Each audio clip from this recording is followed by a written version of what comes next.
अस्सलाम वालेकुम स्टूडेंट्स। जैसा कि हमने पिछले लेक्चर में जनाब स्लोप के बारे में पढ़ लिया था और स्लोप की बाकायदा तौर पे डेफिनेशन इंक्लिनेशन के साथ और 2 पॉइंट के साथ हम डिस्कस कर चुके थे। आज हमने एक तो कुछ फैक्ट्स देखने हैं और इसके बाद हमने इक्वेशन ऑफ स्ट्रेट लाइन पढ़नी है, उसकी स्पेशल टाइप्स के स्ट्रेट लाइन कैसी कैसी होती हैं और उसके बारे में किस किस तरह की थ्योरी हमें देखने को मिलती है और उस तरह उसके एमसीक्यूज कैसे कैसे हमें मिलते हैं। तो मेरे साथ बने रहिए, आए वीडियो को स्टार्ट करते हैं। देखें, हम लोगों ने, मैं यहाँ पे एक हिंट के तौर पे ये बात लिख रहा हूँ, हम लोगों ने क्या पढ़ा था, मैं दोनों डेफिनेशन इकट्ठी कर रहा हूँ। फॉर एग्जांपल मैं यहाँ पे लिखता हूँ कि हम लोगों ने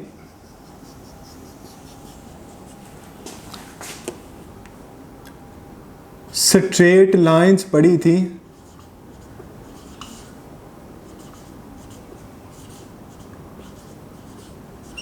आज हमने स्लोप को इंक्लिनेशन को इकट्ठा कर लेना है। यहाँ पे हम लोगों ने स्ट्रेट लाइंस पढ़ी थी कुछ और यहाँ पे हम उनकी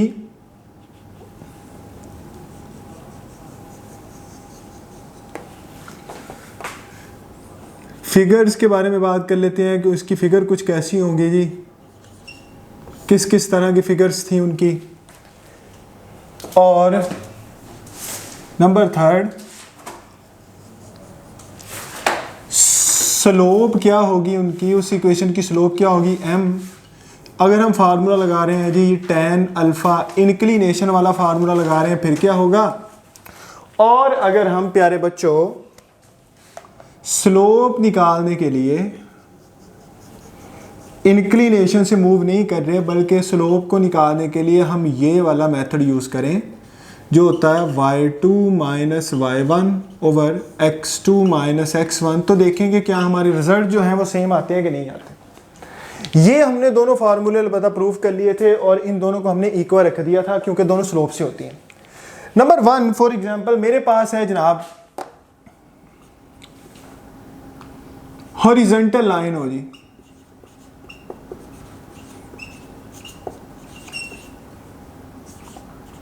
अगर मेरे पास लाइन हॉरिजॉन्टल है तो क्या होगा। अगर मैं उसकी फिगर बनाऊं तो ये देखें मेरे पास x और y एक्सिस का एक सिस्टम है। प्यारे बच्चों ध्यान से देखिए, मेरे पास x और y एक्सिस का सिस्टम है और ये एक स्ट्रेट लाइन है और वो ऐसी है कि वो हॉरिजॉन्टल है, मतलब वो x एक्सिस जैसी है। ये लाइन है मेरे पास, मुझे इस रेड लाइन की स्लोप चाहिए। इस रेड लाइन की स्लोप क्या होगी, तो मैं सबसे पहले ये काम करता हूं कि मैं ये देखूं कि ये रेड कलर वाली लाइन x एक्सिस के साथ कितने का एंगल बना रही है। ये लाइन जो कि x एक्सिस जैसी है, ये x एक्सिस के साथ 0 का एंगल बना रही है। जो लाइनें पैरेलल होती हैं एंगल 0 होता है, तो इसकी इंक्लिनेशन अल्फा जो है वो 0 होगा। इंक्लिनेशन के बारे में हमने पिछले लेक्चर में पढ़ा कि इंक्लिनेशन वो एंगल है जो आप positive side of x axis से मेजर करते हैं इन एंटी क्लॉकवाइज डायरेक्शन। अगर कोई लाइन एक्स एक्सिस के पैरेलल है उसकी इंक्लिनेशन 0 होती है, हमने पढ़ा है। और स्लोप निकाल दी है क्योंकि मैंने, तो इसकी स्लोप होगी इंक्लिनेशन का tan लेने, स्लोप होती है tan अल्फा, यानी कि tan ऑफ 0, तो आंसर आ गया 0। तो बात क्लियर कर ले, tan 0 पे 0 होता है। इसका मतलब ये हो गया if in any horizontal line slope is always 0, her horizontal line की स्लोप 0 होगी। अब ये तो आपने फौरन ही कर लिया, आप लोगों ने प्यारे बच्चों इंक्लिनेशन निकाली और इंक्लिनेशन का tan ले लिया, लेकिन ऐसे नहीं, हम ये इस फॉर्मूले से भी कर सकते हैं। ये फॉर्मूला हमने कैसे ड्राइव किया था, ये जो फॉर्मूला था हमने 2 पॉइंट्स लिए थे और इसमें हमारे पास इंक्लिनेशन नहीं थी। तो लेट्स सी कि मैं 2 पॉइंट्स ले रहा हूं। एक मेरे पास पॉइंट ये है P और एक मेरे पास ये पॉइंट है जी Q। तो ध्यान से देखना है, इस P के लिए मैं परपेंडिकुलर गिराऊंगा तो x की वैल्यू आएगी, तो कोई x की वैल्यू होगी उसको x1 कह देते हैं, और जब मैं परपेंडिकुलर गिराऊंगा तो कोई y की वैल्यू भी होगी तो उसको कह देते हैं y1। सिमिलरली Q पॉइंट के लिए ध्यान से देखें, जब मैं परपेंडिकुलर गिराऊंगा तो यकीनन ये सारी वैल्यू x2 की होगी। तो देखिए x2 तो डिफरेंट ही है, ये x1 है, ये वाला x2 है, लेकिन जब मैं इससे परपेंडिकुलर गिराऊंगा वाई एक्सिस पर, तो जो पहली वैल्यू थी वाई की वही निकलेगी, मतलब इस पॉइंट पर वाई चेंज नहीं होगा। तो मैं लिख रहा हूं कि इस पॉइंट पे क्या हुआ, वाई रिमेन सेम, क्योंकि मैं इससे अगर वाई एक्सिस पर परपेंडिकुलर गिराऊंगा तब भी वाई वही आएगा, इस पे गिराऊंगा तब भी वाई वही आएगा। इवन कि इस पूरी लाइन पर मैं कोई भी पॉइंट ले लूं, अगर मैं उसका वाई एक्सिस पे परपेंडिकुलर गिराऊं तो सभी का आंसर सेम निकलना है। और आप देखें कि आप जब इनकी वैल्यू लगाएंगे तो y2, इसको y2 मान लें या इसको y2 मान लें, इसको मान लेते हैं y2 माइनस y1, तो y2 तो है ही नहीं, y1 नहीं है, तो y1 माइनस y1 हो जाएगा। और x2 माइनस x1, x तो डिफरेंट है, तो y सेम रह गया, x डिफरेंट है। तो मैं यहां पे लिख देता हूं कि y1 और y2 सेम आ जाते हैं, ये दोनों सेम हो जाते हैं। इन दोनों के सेम होने की वजह से ऊपर ये कट के आंसर 0 आ जाता है, और नीचे कुछ भी हो, अगर ऊपर 0 आ जाए और नीचे जो मर्जी हो, तो आंसर जो है वो मेरे पास 0 ही आएगा। तो चेक कर लें, चाहे आप ये फॉर्मूला यूज कर लें या आप ये फॉर्मूला यूज कर लें, उन दोनों के नतीजे में प्यारे बच्चों स्लोप जो है वो 0 ही निकल रही है। इसका मतलब दोनों फार्मूलाज आपको ठीक बता रहे हैं। Both formulas are describe the same description, same description आपको डिस्क्राइब करके दे रहे हैं। ये भी यही कह रहा है, ये भी यही कह रहा है। तो हमारा फाइनल कंक्लूजन क्या हुआ, अगर मेरे पास हॉरिजॉन्टल लाइन है तो उसकी स्लोप 0 होती है। और कोई पूछे कि उसकी स्लोप क्या 0 होती है, तो दो रीजन हैं, या तो उसकी इंक्लिनेशन 0 होती है पहली चीज, या दूसरी चीज ये कि उसमें वाई चेंज नहीं होता। नंबर 2, आई होप सो आपको ये क्लियर हो चुका होगा। नंबर 2 है मेरे पास, अगर मेरे पास वर्टिकल लाइन हो, अगर मेरे पास वर्टिकल लाइन हो, तो वर्टिकल लाइन का अगर मैं फिगर के तौर पे आपको दिखाऊं, जरा फिगर इसकी कैसी बनाऊंगा, तो ये आपके पास एक्स और वाई एक्सिस का एक सिस्टम है, और यकीनन वर्टिकल लाइन वो होती है जो वाई एक्सिस जैसी होती है। ये लाइन होगी,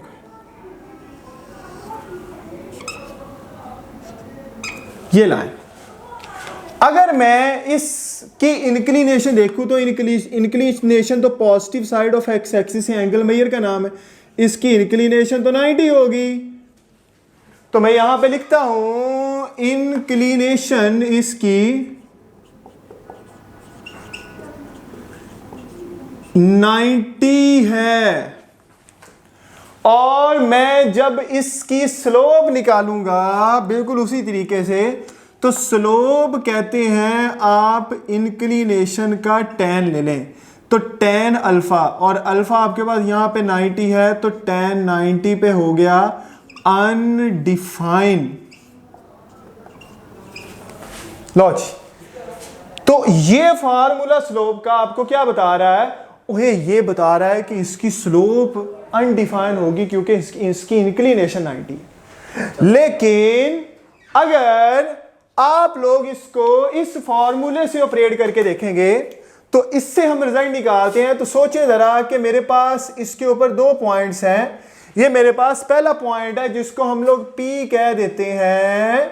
इस P पॉइंट को अगर हम टारगेट करें तो आप यहां से परपेंडिकुलर गिराते हैं तो x की भी कोई वैल्यू होगी, x1 कह लें, और इधर परपेंडिकुलर गिराते हैं तो y की भी कोई वैल्यू होगी, तो ये है x1 और y1।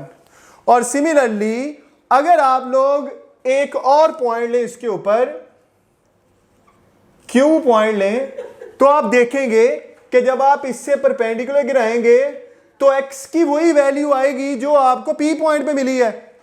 ओए x चेंज ही नहीं हुआ, x वही है, लेकिन y आपका चेंज हो गया। पहले y इतना था, अब इतना है, तो y चेंज हो रहा है। तो इसमें x जो है वो सेम रह रहा है, इसमें y सेम रह रहा है। तो अगर मैं इधर आऊं और फार्मूला लगाऊं जनाब इसके ऊपर, तो फार्मूला है आपके पास m is equal to y2, y तो चेंज ही है देखो, y2 माइनस y1, और इधर देखने वाली बात है कि x1 और x2 आपस में सेम ही है, मतलब दोनों x1 ही है, चेक कर लें दोनों सेम है, तो इसलिए ये कट जाएंगे और नीचे 0 आ जाएगा। और जब भी नीचे 0 हो तो आंसर होता है अनडिफाइंड, इसको लिखें अनडिफाइंड। ले जी, अगर मेरे पास दोनों लाइनें, ये वाली लाइन हॉरिजॉन्टल लाइन हो, तो याद रख लेना इसकी स्लोप 0 होगी, और स्लोप 0 होगी क्योंकि इंक्लिनेशन 0 होगी। और अगर मेरे पास लाइन वर्टिकल है तो इसकी स्लोप अनडिफाइंड होगी, लेकिन इसकी इंक्लिनेशन 0 होगी, जो आपको नजर आ रहा है। अब तीसरी चीज ये कि अगर मेरे पास लाइन जो है वो ना वर्टिकल हो ना हॉरिजॉन्टल हो, तो यही सारी चीजें होगी। उसकी इंक्लिनेशन को ऐसे मैं लिख देता हूं, third party non vertical non horizontal line, ना वर्टिकल होगी ना हॉरिजॉन्टल होगी, तो ये तो बहुत सी तरह की हो सकती हैं, तो इसलिए इसके ऊपर हम जनरल बात करेंगे, जनरली जरा। तो ये बहुत सी टाइप्स की फिगर जनरेट कर सकता है। ये एक्स और वाई एक्सिस का सिस्टम है, ये कोई टेढ़ी लाइन होगी, कोई भी टेढ़ी लाइन को हम ये कहेंगे कि ना वो ऐसी है ना वो ऐसी है, बल्कि इनसे डिफरेंट है। कोई टेढ़ी लाइन बना ले, ये ले, तो ये कोई भी जो टेढ़ी लाइन है ये एक एंगल बना रही है अल्फा, इसको अल्फा ही कहेंगे, हमें नहीं पता।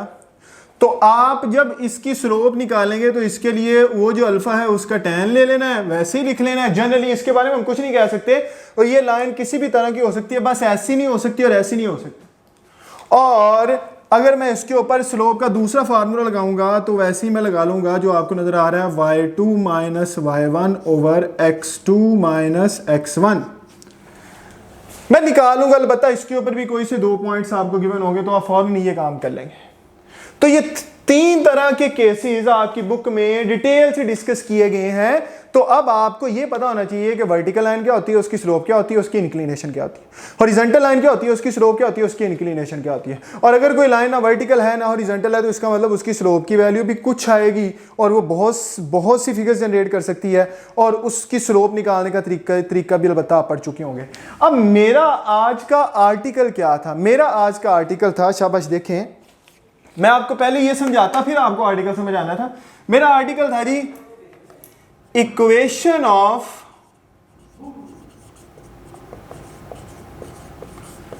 हॉरिजॉन्टल एंड वर्टिकल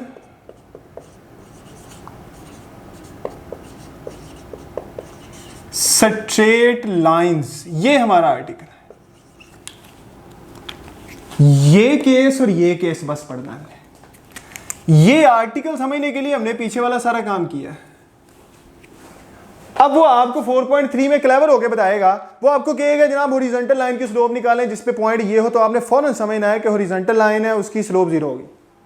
और उसने कहना है कि जनाब वर्टिकल लाइन है तो उसने वर्टिकल का वर्ड यूज करना, आपको फौरन पता चलना चाहिए कि इसकी स्लोप जो है वो अनडिफाइन होगी। चले मैं आ रहा हूं, अब इन 2 केसेस को हमने डिस्कस करना है डिटेल के साथ। देखें ये हमारा आर्टिकल है कि इक्वेशंस क्या होंगी इनकी। लो जी, आज के आर्टिकल के बाद आप लोगों को खुद इक्वेशन बनानी आ जाएगी। विद इन फ्यू मिनट्स आप लोग स्ट्रेट लाइन की जो हॉरिजॉन्टल होगी और वर्टिकल होगी फौरन इक्वेशंस लिखेंगे। देखें फॉर एग्जांपल मैं इसमें हॉरिजॉन्टल की स्टार्ट कर रहा हूं, तो यहां पे मैं लिख रहा हूं जी,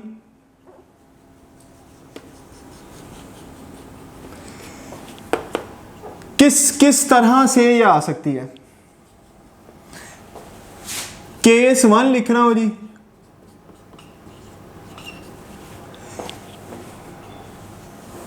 इसके बारे में आपको क्या पता होना चाहिए। केस 2 लिख रहा हूं, इसके बारे में आपको क्या पता होना चाहिए प्यारे बच्चों। और केस नंबर 3 लिख रहा हूं, इसके बारे में आपको क्या पता होना चाहिए। ले जी, नंबर 1 मेरे पास हॉरिजॉन्टल लाइन है जी कोई, मैंने उसकी इक्वेशन लिखनी है।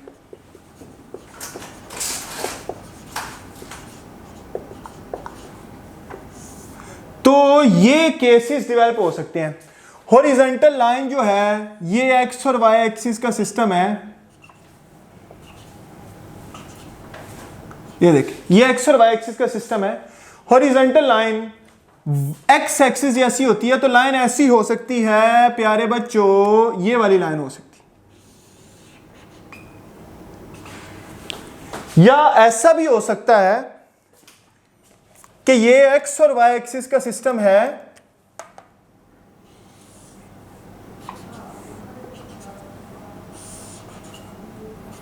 और लाइन एक्स एक्सिस, हॉरिजॉन्टल का मतलब तो एक्स एक्सिस जैसी हो लेकिन ये नीचे से गुजर जाए,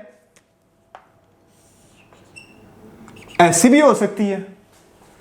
और नंबर 3, मेरे पास एक्स और वाई एक्सिस का सिस्टम है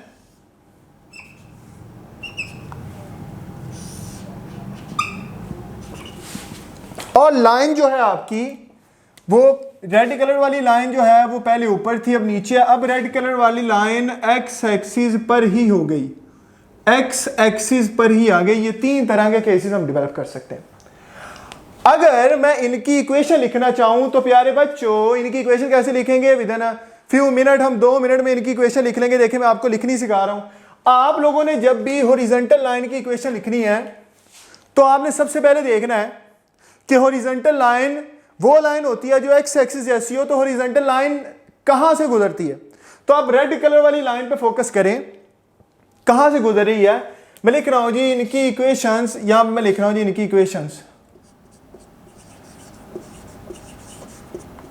इक्वेशंस। तो ये जो रेड कलर वाली लाइन है ये y एक्सिस से गुजर रही है, तो इक्वेशन लिखनी है तो इसको y के इक्वल लिखना है जिसके अंदर से लाइन गुजरे। रेड कलर वाली लाइन देखें, रेड कलर वाली लाइन y एक्सिस से गुजर रही है तो y के इक्वल लिखनी है, इक्वेशन होनी y के इक्वल है। और अब देखें कि आपको पता है y एक्सिस पे चले जाएं तो y ऊपर को पॉजिटिव होता है, तो ये पॉजिटिव साइड से गुजर रही हैं, तो ऐसे लिख दें कोई x is equal to positive का a कोई कांस्टेंट है। ये बन गई मेरे पास equation of horizontal line passes through positive side of y axis. अब आए इधर, ये रेड कलर वाली लाइन को देखें प्यारे बच्चों, रेड कलर वाली लाइन जो है वो y एक्सिस से गुजर रही है, तो इक्वेशन लिखेंगे तो y की इक्वल आएगी। अब ये y के कौन से पोल से गुजर रही है, पॉजिटिव वाले या नेगेटिव वाले से। y ऊपर को पॉजिटिव होता है, नीचे को नेगेटिव होता है, तो ये नेगेटिव वाले से गुजर रही है, तो इसमें लिखेंगे x is equal to minus a ही लिख दें, a कोई कांस्टेंट है। अब थर्ड वन देखें, ये वाली हॉरिजॉन्टल लाइन है, ये गुजर तो y के अंदर से ही रही है, लेकिन ना ही लाइन ऊपर की तरफ को है पॉजिटिव की तरफ को है, ना ही लाइन नीचे की तरफ को है नेगेटिव की तरफ को है, तो इसको कहते हैं y इक्वल टू 0। ना ऊपर पॉजिटिव है ना नीचे नेगेटिव है, तो पीछे 0 ही बचा। 0 होता है y में, ऊपर पॉजिटिव होते हैं नीचे नेगेटिव होते हैं, तो वो 0 पे खड़ी है। इस रेड कलर वाली लाइन को कहेंगे कि लाइन कहां पे है, लाइन है जी अबव एक्स एक्सिस। और अबव एक्स एक्सिस की पहचान क्या है, a जो है वो ग्रेटर देन 0 होगा। इधर रेड कलर वाली लाइन कहां पे है, इसको लिखेंगे बिलो, ये एक्स एक्सिस के बिलो है, बिलो एक्स एक्सिस, क्योंकि इसमें a जो है वो नेगेटिव है, तो a जो है वो लेस देन 0 है, a पे सारा काम है। इसमें लाइन जो है बिकम्स एक्स एक्सिस, लाइन ही एक्स एक्सिस बन गई है, और इसमें a जो है वो 0 के इक्वल है। ले जी ये तीनों बातें डिस्कस कर लिया, इस a के ऊपर डिपेंड करती है हर बात। a पॉजिटिव होगा, a नेगेटिव होगा, a 0 होगा, आपको फौरन बता देगा। दैट्स वाई एक्स एक्सिस की इक्वेशन होती है y is equal to 0। X axis की इक्वेशन क्या होती है, y इज इक्वल टू 0। अच्छा अब मैं वर्टिकल लाइन की तरफ को आ रहा हूं, देखें जी वर्टिकल लाइन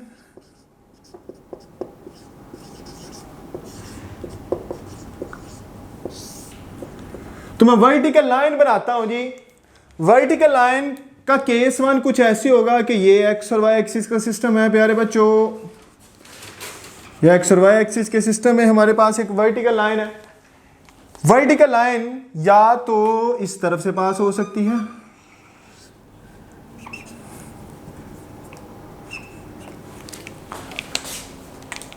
या वर्टिकल लाइन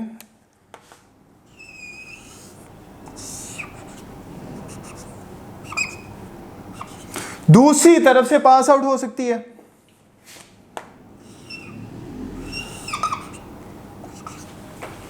इस तरफ से या इस तरफ से, या ये y के ऊपर ही, y एक्सिस के ऊपर से ही पास हो सकती है।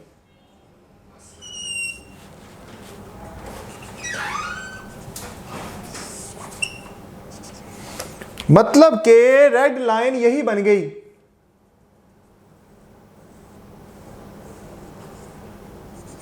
तो इनकी हम इक्वेशन लिखते हैं बच्चों, इनकी इक्वेशंस क्या होंगी?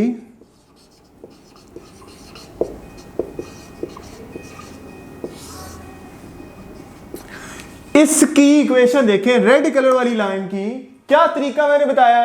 रेड कलर वाली लाइन किसके अंदर से गुजर रही है? एक्स के अंदर से गुजर रही है। तो x is equal to, X की आएगी और पॉजिटिव है या नेगेटिव है तो जीरो है, इस तरफ को x पॉजिटिव होता है तो पॉजिटिव ए लिख दें।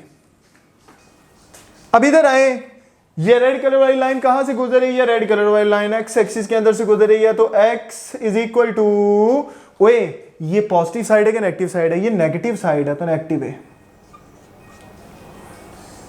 और यहां पे आए तो ये x एक्सिस के अंदर से गुजर रही है, x इज इक्वल टू, और ना ये पॉजिटिव है ना ये नेगेटिव है तो ये जीरो होगा। इसको क्या कहेंगे? इस लाइन को कहेंगे कि ये लेफ्ट हैंड साइड होती है इस तरफ, ये राइट हैंड साइड होती है। तो हम लिखेंगे line is on right hand side, the line is in right hand side. इसको क्या कहेंगे? The line is in left hand side. और इसको क्या कहेंगे? Line becomes Y axis. और फिर कमाल इस ए का, अगर वो राइट हैंड साइड पे है तो इसकी ए की वजह है क्योंकि ए जीरो से बड़ा है, ए पॉजिटिव है। और अगर वो लेफ्ट हैंड साइड पे है तो ए की वजह है कि ए नेगेटिव है। और अगर वो बाउंड्री पर है वाई एक्सिस पर तो इसकी ए की वजह ए जो है वो जीरो होगा। ले जी, तो ये मेरे पास इसके बाकायदगी के साथ केसेस हैं जो मैंने आपको डिटेल में बता दिया। ऐसे पढ़ने, हॉरिजॉन्टल लाइन के ये केस होते हैं, उनकी इक्वेशंस ये होती हैं। वर्टिकल लाइन के ये केसेस होते हैं, उनकी इक्वेशन ये होती हैं, उनके डिटेल के कॉन्सेप्ट। इस ए के ऊपर ही हमारी सारी बहस है। तो ये था जी हमारा आज का लेक्चर जो हमने वर्टिकल और हॉरिजॉन्टल लाइन की इक्वेशंस के ऊपर दिया। तो आई होप सो प्यारे बच्चों आपको ये क्लियर हो चुका होगा। कोई क्वेश्चन हो मुझसे पूछें, आपके फ्रेंड्स वगैरह जिन्होंने चैप्टर 4 और चैप्टर 6 को टच ही नहीं किया उनको ये वीडियो भेजें, किसी का फ़ायदा करें बेटे। चैनल को सब्सक्राइब करें, शेयर करें। सारे अपना ख्याल रखें। फ़ी अमान अल्लाह जी, अल्लाह हाफ़िज़।